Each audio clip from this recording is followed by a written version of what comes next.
আচ্ছা, bank charge একটা খরচ।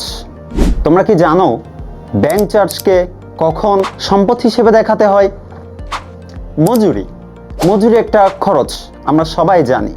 মজুরিকে যদি আমরা খরচ হিসেবেই দেখাই, কখনো কখনো এটা যে একটা বিরাট ভুল হতে পারে, সেটা কি তুমি জানো?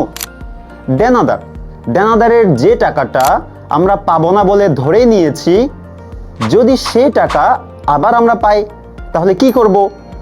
আমরা সবাই জানি অনিশ্চিত হিসাব একটা অস্থায়ী হিসাব। তাহলে শেয়ার আবেদন হিসাবকে কেন অস্থায়ী হিসাব বলা হয়?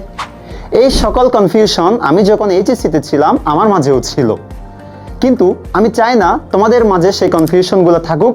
তোমাদের এই কনফিউশনগুলা দূর করার জন্য তোমাদের সাথে থাকছি আমি এসইপি থেকে, পড়ছি ঢাকা বিশ্ববিদ্যালয়ের ফাইন্যান্স ডিপার্টমেন্টে। আমার নাম মোহাম্মদ হাবিবুল্লাহ। অ্যাকাউন্টিংয়ে তোমাদের প্রস্তুতি হবে 100-তে 100।